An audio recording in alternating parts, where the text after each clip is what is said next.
Hey guys, Van here, No, I'm kid. and today we're going to be showing you a design for an XP farm.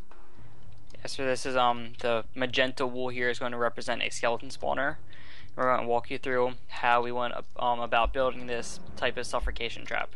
And it gets them down to one hit. You kind of spam your mouse button and farm XP and their loot. So it's pretty effective. Yep, they would flow down this stream here into what normally this gate would be open. When you have mobs in the bottom that are at half a heart, you would close this gate so mobs at full health can't get down, and the mobs down there can't jump. And the reason that we're using fence gates over here is you can use a signpost if you really want to, but I don't know, fence gates just look cooler. The fence gate is actually cheaper in Just slightly. materials. Yeah. And quickly we want to show you another idea for a canal, because as you see, the way this canal works is every time if switches directions or whatever continues, it goes down a level.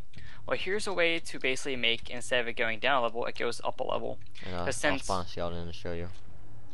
We're about to spawn a few because it helps when they're pushing each other. Spawn 2. So basically what's happens here is from them pushing each other and from them jumping, they actually do end up getting through at basically the same speed as they would if it was a going down trap. Yep, it's because of the motion that this water takes as it tries to connect to this water up here. It actually goes uphill, so when they jump, they actually kind of float up that water, and they touch the other water, and it kind of sucks them up. Okay, so here's a few key points here. Now, based on where the canals is, they can be facing any direction. That doesn't exactly matter. The only thing that matters is the mobs have to at least be brought 8 blocks away from the spawner, from the actual spawning block. However, you have to still be within 16 blocks of the spawner. Yep. So, that should be pretty easily done if just kind of plan it out beforehand.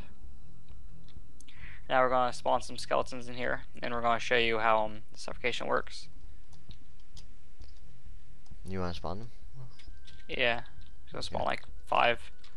Okay. There's a spider over there flipping out on that minecart track. So, poor guy. It's like, die, spider, die! Oh, he fell. Poor guy. So, Since we want down mobs here. coming in, we're going to open this lever. yes, this is simple. Just put a gate there and put a lever on that block, opens and closes it. And when it's open, they can fall through. And when it's closed, it actually prevents them from jumping. Now, since this is multiplayer, the mobs do slightly glitch out of the wall every now and then, but They are inside that containment. yeah, so don't worry about it, because XP farms don't work as well in multiplayer, but I mean, in some situations when you're playing with your friends, you have to. So we're going to close the gate so that they're down there. And when we press this button, we're actually going to show you how this wiring works. We're actually going to rebuild it for you. It's going to send a pulse through, and it's going to activate the piston for a certain amount of time to the point where it suffocates them to when they have half heart. And clicky clicky. Ah, such a beautiful sound.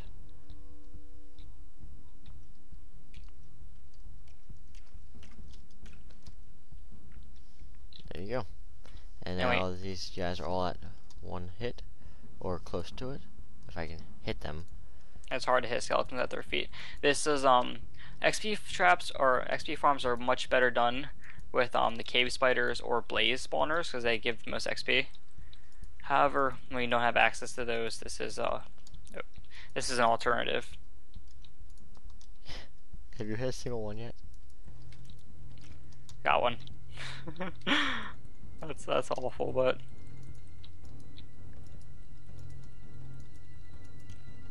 there we go. We'll just let them out.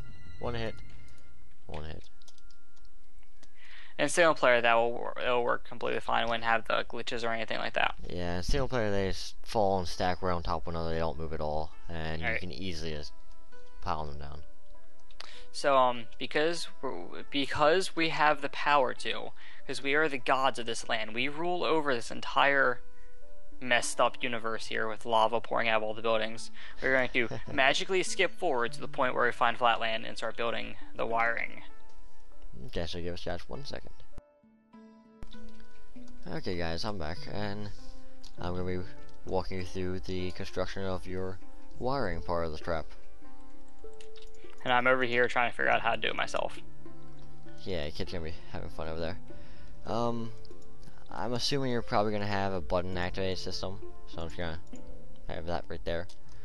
Okay, so there's your button, and you always want one redstone and a repeater coming out the back of your button, because right here is going to be a what's called an RS NOR latch.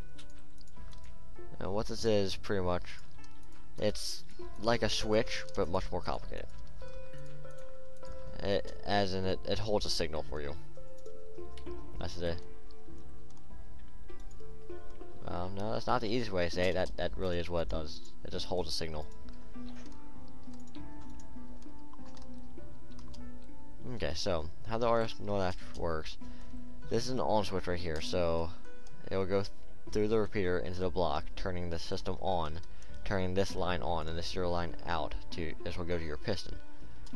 And then down here is your line in, and from the switch, the button right here, you want to bring a line out, and you want to have a large series of 23 repeaters, all on 4, except for 1 on 2. And that will give you the delay you need to bring the skeleton down to half a heart. And then you're going to connect that back over to this side. So it'll take just long enough time for the signal to reach this point and turn the RS NOR latch off, thus shutting down the piston. So just gonna build that real quick. Here's our piston, and oh, by the way, just so everything's okay later on, right here the redstone has to be facing the block right there, as if it was you were trying to activate like a piston or something. So it can't be facing parallel to the block, it has to actually be facing it for the system to work. I've messed up on that several times. Just go out a few here to give ourselves plenty of room to build 23 pistons, or not pistons, repeaters. 1, 2, 3, 4, 5. We got a lot of pistons.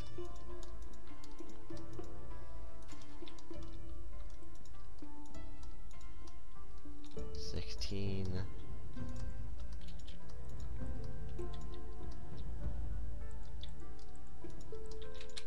23.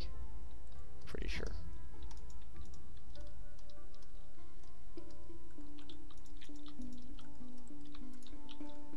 Okay, let's set them all to 4.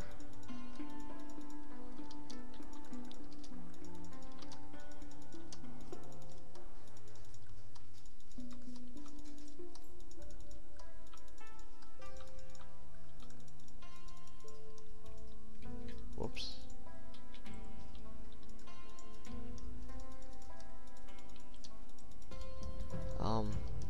You guys don't need to, of course, have it out in this big, long, vertical thing. You guys can bend it wherever you want to. As long as you fit 23 pistons in, you're good. And 23 is the correct number for skeletons. Yeah, it's only for skeletons. There's going to be a different number required for creepers, zombies, pigmen, blaze, because of course they all have varying amounts of health. And now let's put this thing to the test. Of course, it will send an on signal to an already on signal, so we don't get to see that. But here comes the off signal coming around, and there. The RS NOR latch just turned off and the piston shut. And now we get to see the whole thing turn on. There you go.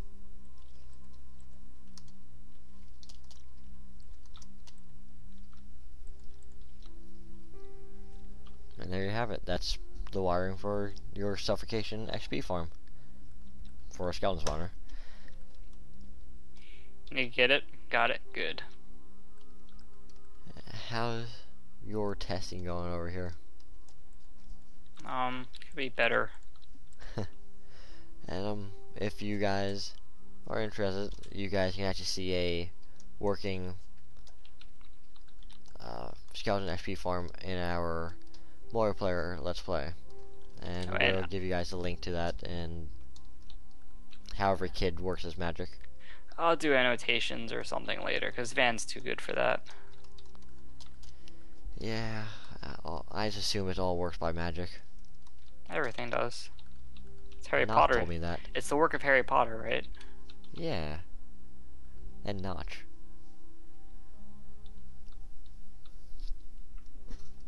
Oh, the signal's too long. Okay, well, I hope you guys enjoyed this tutorial, and I think that's all we have to show you for today. So, Remember, if you like hey, this video, subscribe to us. Hit that button up there. It does crazy things. helps us out tremendously. Alright, well, we'll see you guys later. See ya.